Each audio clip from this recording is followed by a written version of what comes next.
My self doctor M K Paliwal, assistant professor in chemistry, government girls college Chaumu. बच्चों, आज हम MSc का next part पढ़ रहे हैं। अल्ट्रा वायलेट विजिबल स्पेक्ट्रोस्कोपी का लास्ट पार्ट है ये, और ये कल की तरह ही बहुत इम्पोर्टेंट पार्ट है। कल हमने पढ़ा था कि डाइंस के लिए लैम्डा मैक्सिमम कैसे डिटरमाइन करते हैं, और उसके बहुत सारे एग्जाम्पल की स्टडी की थी, और उसके कुछ रूल्स भी पढ़े थे, वुडवर्ड फीचर के रूल, कि किस प्रकार से हम लैम्डा मैक्स को कैलकुलेट करते हैं।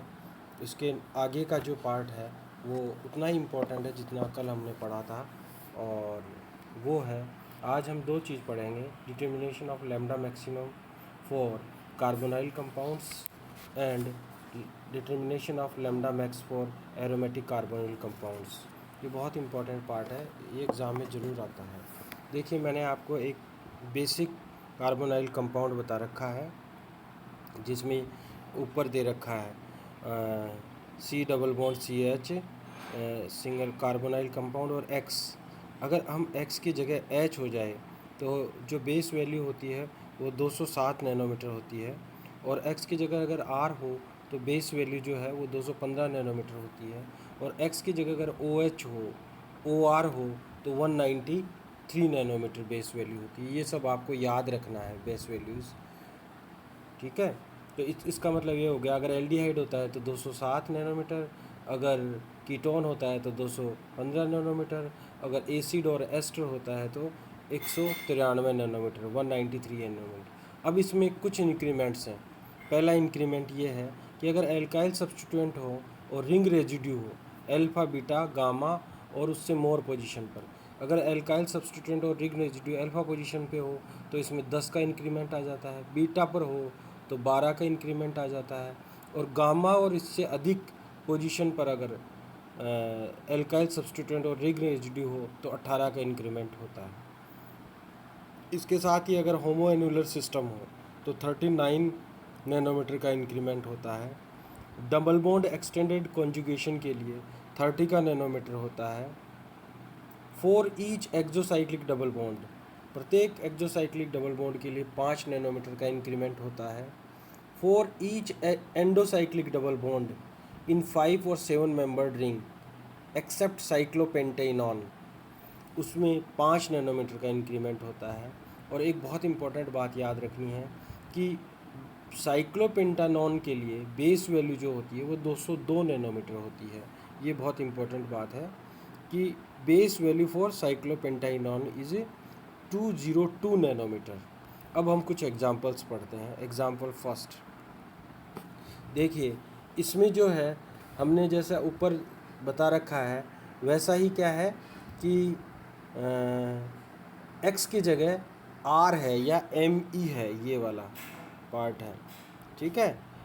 तो हमारे पास बेस वैल्यू तो क्या हो जाएगी 215 नैनोमीटर, और दो एल्काइल सब्स्टिट्यूएंट है किस पोजीशन पर, बीटा पोजीशन पर, अल्फा और बीटा पोजीशन पर, जहाँ Me2 लिखा हुआ है। तो एक के लिए अगर 12 है बीटा पोजीशन पे, ऊपर देखिए, और अगर तो दो के लिए 24 नैनोमीटर हो जाएगा। अब हम इसको जोड़ देंगे, और इसमें कुछ है नहीं, होमोएनुलर है नहीं, डबल बॉन्ड है, एक्सटेंडेड कॉन्जुगेशन है नहीं, एक्सोसाइक्लिक है नहीं, एंडोसाइक्लिक कुछ है नहीं। तो टोटल जो हो जाएगा हमारे पास हो जाएगा लैम्डा मैक्सिमम हो जाएगा वो 293 नैनोमीटर हो जाएगा। अब दूसरा एग्जांपल देखते हैं।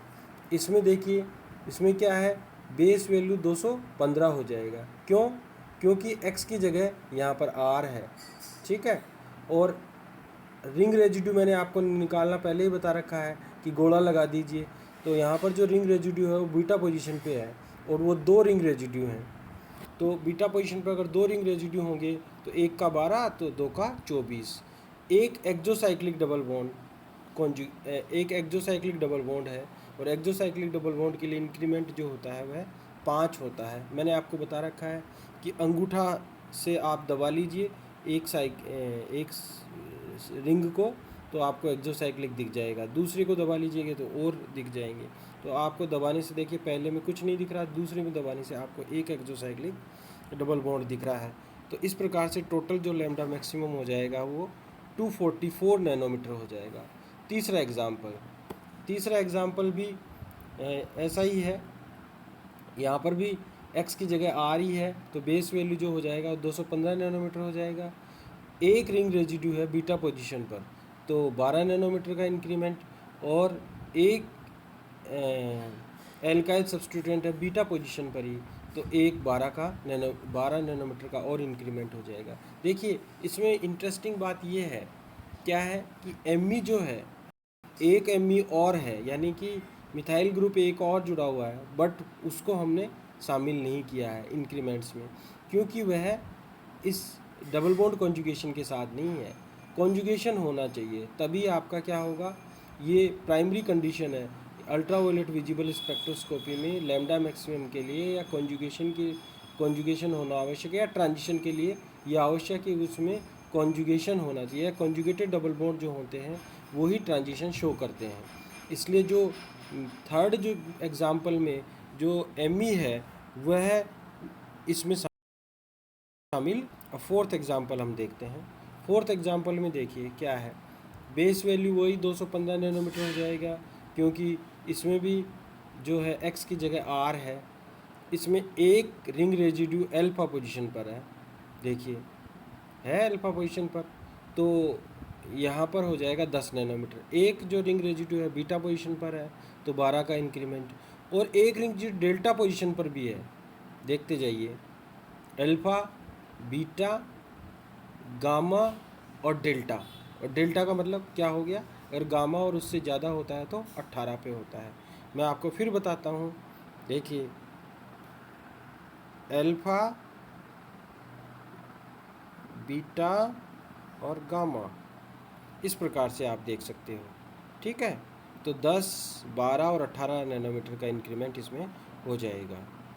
अब देखिए एक इसमें क्या है, एक्सोसाइक्लिक डबल बॉन्ड कॉन्जुगेशन है, तो यहाँ पर 30 का इंक्रीमेंट हो जाएगा, ठीक है, 30 का इंक्रीमेंट हो जाएगा।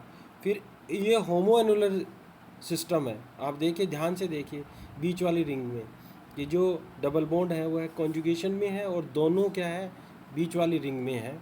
मैं आपको बताता हूँ, एक तो ये वाला है और एक ये वाला डबल बॉन्ड है, ये दोनों जो है वो इसी रिंग में है, बीच में जैसे मैंने डॉट लगाया है जिसमें, इसी में है, इसलिए ये जो हो जाएगा 39 का इंक्रीमेंट और हो जाएगा।